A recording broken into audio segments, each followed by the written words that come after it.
You want to tell chat what you do, your name, and we'll go from there. Yeah, my name's Josh Mohan. I'm the lead Battle Royale designer at Legends.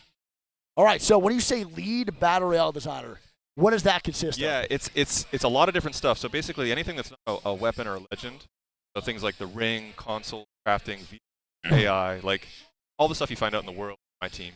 Oh, wow. Yeah. Okay, so what that's a lot. I'm trying to think of a specific I have a question There you go. specifically Beautiful. regarding the new quiet. ring changes that we just had.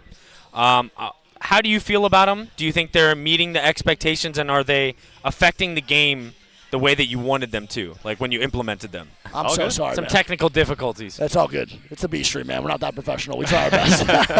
No, I watch a lot of Twitch. I get it. Oh, yeah? This is What do you how- watch, mainly? Watch a lot of like Apex streams. Okay. My favorite streamer, I gotta say, is Northern Lion. I don't know if you guys know him. Oh, Northern Line? Yeah, I know that is. Yeah. Oh, that's awesome, dude. What the hell?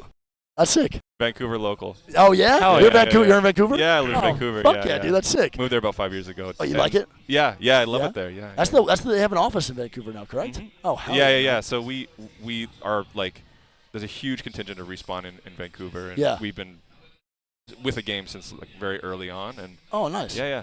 All right, so ask the question again, because we need to hear that sorry. beautiful The ring. So we were The talking ring, about the ring. tunings. Yeah. So ring tunings. The intent of the change was to speed up some of the moments we saw that were kind of dragging in like the early and mid game. Okay. So what we did was we reduced the time between rounds, so where you're just waiting around, and the ring is supposed to just force action, force movement. So what my team looks at is that match pacing and makes balance changes. Like that's our meta, is like how was the match feeling throughout the game, and do players have interesting decisions to make? And this is where things like crafting and beacons and the perk system from season 16. Again, things people have objectives on the map now to rotate to and try to claim.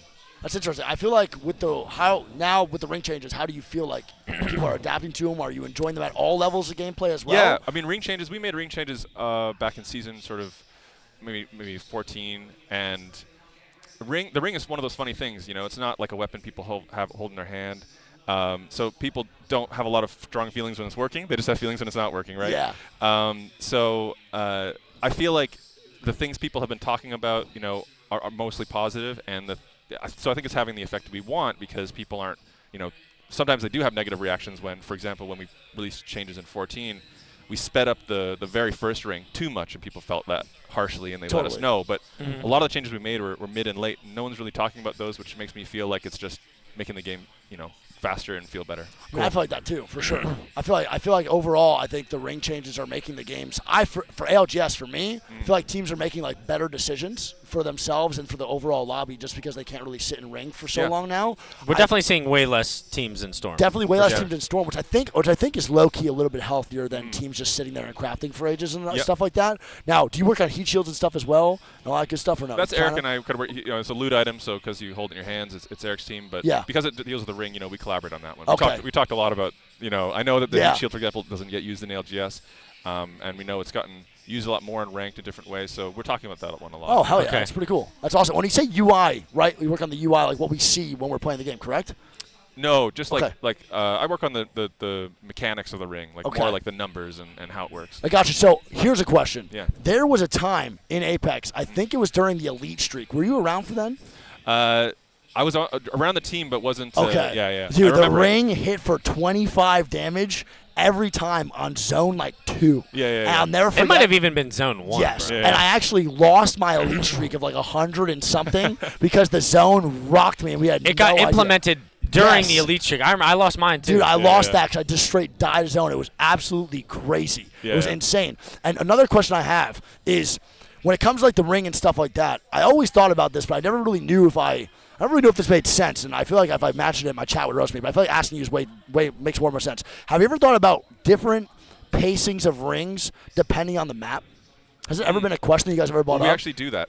Oh, really? So every map has different ring tunings. Okay, because gotcha. every map is a different size. Okay. So we have to control for the timings are all the same, but the distances it covers and things like that. Totally. We do fine tune it for each map. That makes sense. Yeah. Would you ever change timings on each map specifically if you saw it would benefit one more than another? Yeah, potentially. Given the differences in the maps and their sizes, if we felt that one map in particular had worse pacing than another, and the ring could help solve that, for sure. Yeah, that's something we could consider. The problem is though, the thing you have to overcome there is muscle memory, and this is something we always talk about with players. Like, there's just a cadence to the game that people sort of internalize, and when you start to mess with that, and if it changes, map over map, it just messes with people's rhythms. So that's something we have to consider. But I mean, that's a possibility. That's actually super interesting. I always thought about that because I was like, Storm Point's so big that maybe the timing being slower or faster might actually help the game progress quicker. Yeah, I mean, yeah, exactly. So like, the speed the ring moves and the distances it covers will be different, and that's where we also add in things like movement mechanics. So gravity cannons on Storm Point are an example of that, right? Yeah, and totally. Broken Moon has the zip rails.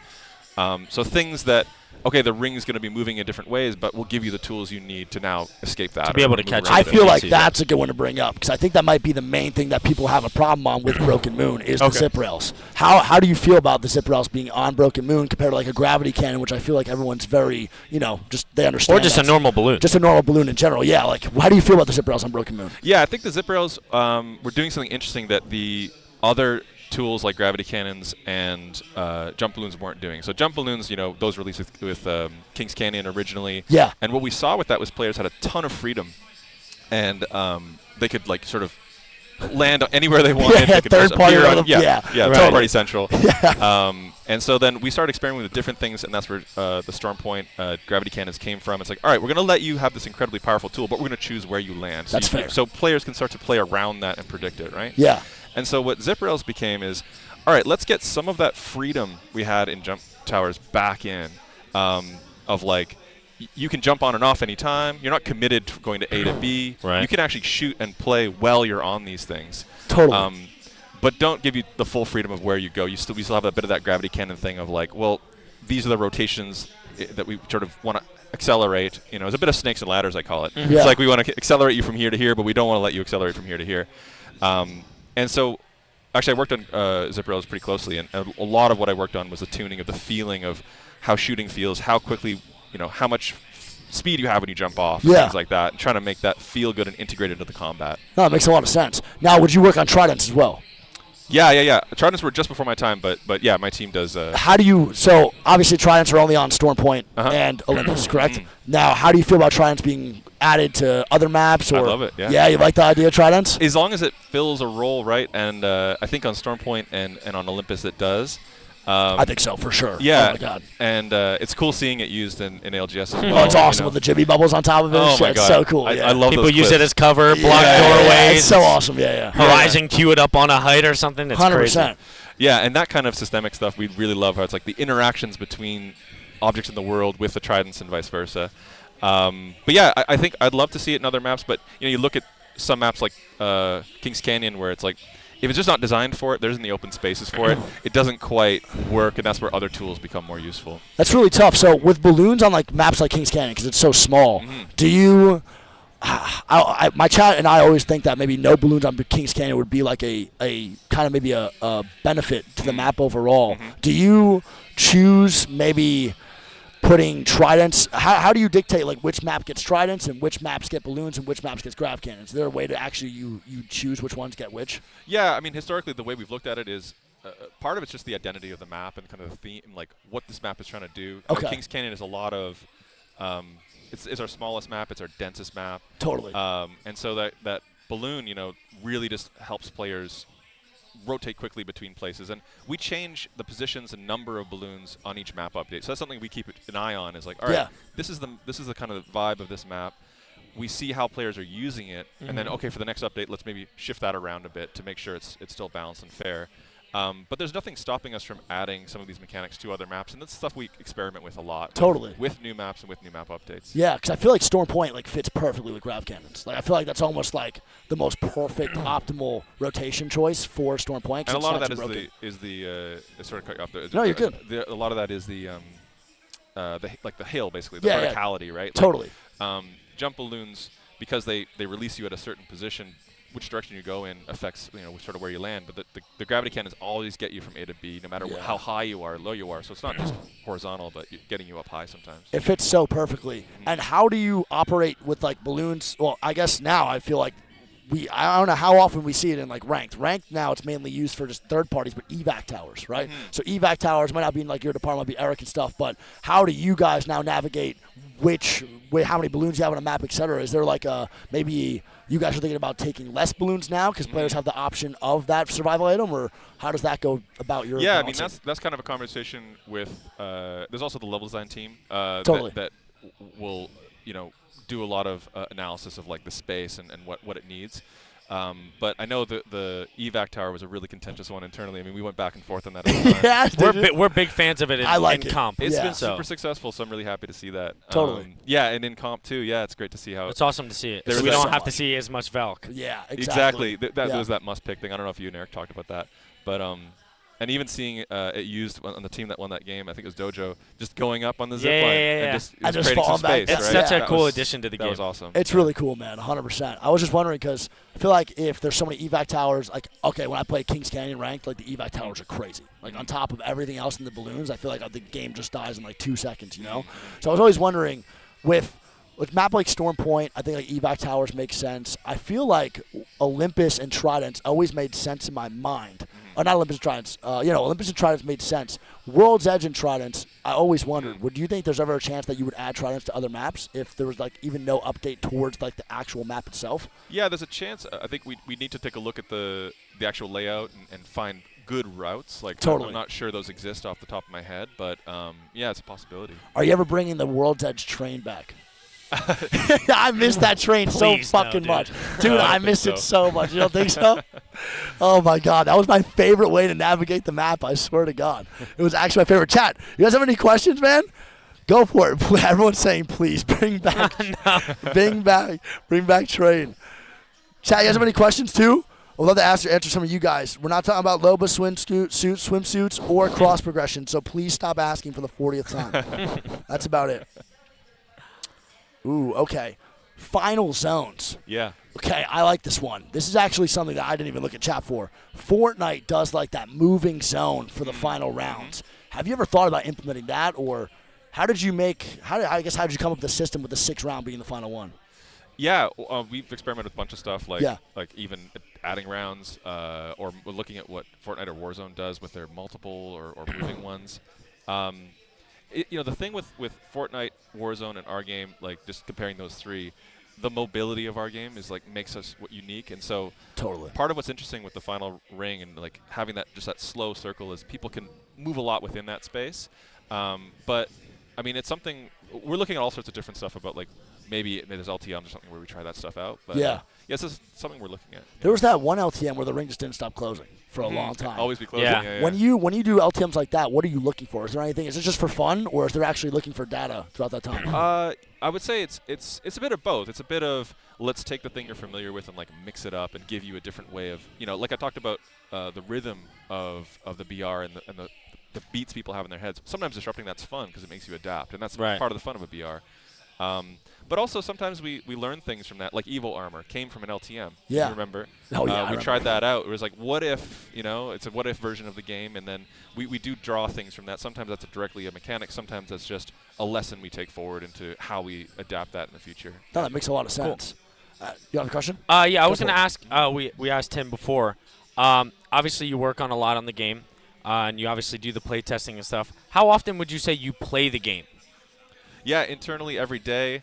On my own time, I play it, but I'm not as good as Eric. I'll tell you that right now. As I said, I focus on the strategy elements. My micro is awful, but definitely I'll play ranked, and like just you got to get a taste of it. You got to feel what. Even though we play the in development version all the time, you have to play the retail version as well and see how those changes you're making are landing. Yeah. Yeah. And Cool, now, cool, cool. like right now in ranked, there's like a little problem with something like a lifeline, like be able to sit in zone for a long time and The stuff heat like that. shields. The heat shields and stuff. When it comes to that stuff, I'm guessing it's not really like a ring problem, to be honest. It's more of like the utility they have, etc. How do you go about like handling those situations? Do you get like talked to about those devs and like you have to find a solution, etc.? Yeah, for sure. I mean, that's something that I'm looking at. One thing we have to do with these things, sometimes when they're so fresh, we're sort of sifting through like anecdotal information, which is just things we're reading online, things we're hearing, things we're seeing. I might, I can't just go into a game, see something, and come in, it's changed everything. That's Yeah, just yeah, Totally. yeah, of course. one data point, one experience. So we're comparing that with actual analytics and data behind the scenes.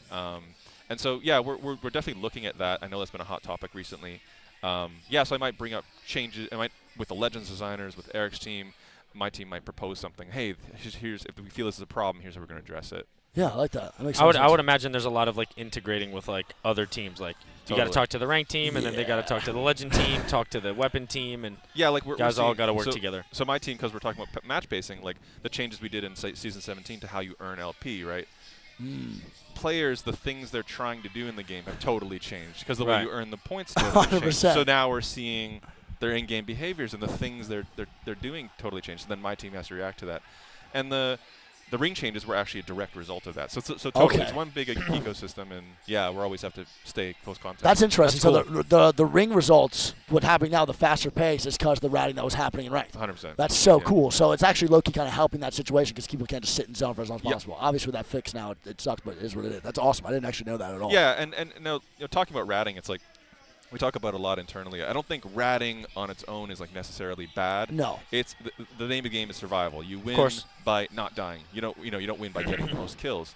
So there's a difference though between playing smart and conservatively versus playing and using what we feel is kind of exploits. Yeah, of course, totally. Finding that line and figuring out how to make changes to address the exploits is what I've been looking at since 17 a lot. Yeah. It's really interesting too because I don't think like people realize at all levels how important like the pacing of matches is. Like I feel like that's something very overlooked. Like when it comes down to like the talk of Apex within like the casual community, like how the game like feels and how fast paced it is, how slow it is, and I feel like when it comes down to, I don't know, it must be pretty hard for you because in ALGS, obviously, it's very slow-paced. Everything's, like, very slow, tons of teams alive towards the end, and then you go to, like, a diamond game, and there's, like, one squad alive round 12, like, round 1. Or you just put that in comparison to, like, a pub. Yeah. Everybody hot drops, fragment or something, and then it's like, well, how do we adjust these ring changes to, there's 8 squads alive, whereas in a comp match there'd be 18. Yeah, that must be really hard to find like a happy medium for like everybody. It's impossible. We're all playing the same game, right? Yeah. We're on the same bus, and it's got to serve all these different people. 100%. God, that's got to be so tough. But we look at all three, and the needs of each of them, and try to make changes that it's a little bit of threading the needle, but being here and just watching these games and talking to players, talking to you guys, it's been great to get a deeper connection to that perspective as well. Totally. But yeah, you're absolutely on the money. I think. It's a tough balancing act between those three. Oh, 100%. I can literally only imagine. I'm like thankful I'm not a dev, to be honest. like that line is just so tough to like understand. It's super difficult. Yeah, but one thing we're hoping to see more of, with the changes in 17 to ranked, and with players incentivizing placement maybe more than kills than they used to. I'd love to see ALGS and ranked, that experience, especially high-level ranked, kind of come closer. Okay, I like that, yeah. So we like that answer. That's one of our goals. So that's great. So hopefully, like, players who playing ranked at home get some of the feelings of, like, what you're seeing on the screen, right? And, totally. I think ALGS is in a really healthy place, what we've seen this week. Like, the legend comps and weapon comps have been super varied. Yeah. And it's really cool to see all the different teams, like, express themselves in different ways and take their different shots. So, our goal internally sort of is to bring those two together if we can. I think my chat's gonna be like super happy to hear that, man. That's fucking awesome. I think that's so awesome to hear. I will say, like, overall, when it comes down towards like the ring changes, I definitely have like I'm having a lot more fun watching with these ring changes than I did prior. So like I know my approval doesn't mean shit, but like, I think this is like probably the best pacing matches I've seen in a very long time for LGS. And I will say that I'm always curious about that final circuit moving a little bit, and like maybe just jumping back and forth. But I do think like the slow pace, like ring close, brings that in like intensity. The pacing of the shot end that you game. get on like the main broadcast, bro. Man. The overview of like all these teams. Yeah, it's just pretty like, sick to watch for the end. You guys just do such a good job of creating that end game pacing, and it's just so enjoyable to watch. So thank you, honestly. That's been another thing, like the observer tools we've added over the years with ALGS. Like I remember some of the first ALGS, we didn't have a lot of that, right? Yeah, yeah, I did some of the first ALGS. Oh, did you? Yeah, I was literally at home. They hired me for the beast room, bro. I wore like a tank top and a tie as a joke, and I was like doing the observers. I was like, dude, this is hard. Like, it's not easy. Yeah. There's a lot more tools like that, and it's been great to see the team here. Like, I think they did a great job. It's like building the drama and really trying to sell that. Yeah. Oh, 100%. I mean, the observing has gotten better over the years too for everything. The tools being added, like the I know like the APAC South production really utilizes like every single tool, like the third person, the overview, like everything's definitely really good for production right now. So I would definitely say we're getting better and better each tournament for sure. 100%. Well, anything you want to say to chat, man, before we let you go? This is fucking awesome. Thank you so much for coming on. Yeah, thanks for taking the time out. Yeah, thank you so much, man. Thank you guys for having me, and yeah, looking forward to Sunday. Yeah, you're going to be here the whole week, right? Whole week. Oh, hell yeah, dude. I'll be here for finals, yep. Yeah, all right, chat. Well, we're going to let him go, man. Wait, last question. Oh, go. What team are you rooting for? Oh, true. We didn't ask the Eric that either. Fuck. Oh, you couldn't ask Eric. You asked me that one. Yeah, we gave you a little harder one, actually. No, I'm just here cheering on Apex. I can't say there's any one team. No bias. There's definitely we're gonna catch him in a jersey in the lobby later, bro. Some jersey, bro. Thank you so much. Be at the Alliance booth or something, bro. Yeah, I'll be signatures. Yeah, exactly. Thank you so much, man. I appreciate you. Take care. All right, chat. That was fucking awesome, man. That was fun. Dude, that was funny. Cool. Yeah, it was that was nice to get some insight, you know? No, I mean, dude, it's like you don't have to like pressure devs and be like a complete asshole. They're people just like everybody else, and I think people forget that, man. Because like if their favorite character gets nerfed, they're like, "Yo, fuck that." Yeah, we just get so caught up in the game exactly, sometimes. Man. It's pretty cringe when that does happen. They're human too, man. Chat, you guys got to realize, man. I want to let you guys know right now. Like devs are human. Like I'm a friend with the dev hideouts. Love him, great guy. He's a human. Outside of Apex and outside of work hours, it's not always just about to be work. Now the same thing here. I have to say at the same time is that when we're talking to a dev about the pacing of a match that works on the ring and stuff like that, and then a dev that works on guns, I'm not asking them about Loba swimsuits, dude. Like I'm not going to go and say, yo, cross progression, is it real? They don't work on that. Like devs have different teams, please. Oh my God. We can't just That's like asking me if I know about Valorant. Like I don't know. I'm not going to say, you know what I mean? Like Jesus Christmas, dude. I can't do that. I'm not just going to start asking these devs questions about the categories they don't work on. Maybe I should ask about the Loba swimsuit, to be honest, though. I think that might have been a missed opportunity. I don't know. When we mentioned it the first time, Eric was just like, yeah. I can't just say, yo, Eric, where are the Yiddies at? Okay, all right. We're going to stop that there, and we're going to move on, bro, and actually get some food. Shout out to the two devs, though, man. Eric and Josh, actual goats for coming on. Shout out to EA for letting us interview. By the way, I want to let you guys know that they didn't prep them or anything. They kind of just told them we're coming on, so we were able to ask whatever questions we wanted. I hope we asked good enough questions, but we are, like 40 hours deep into streams.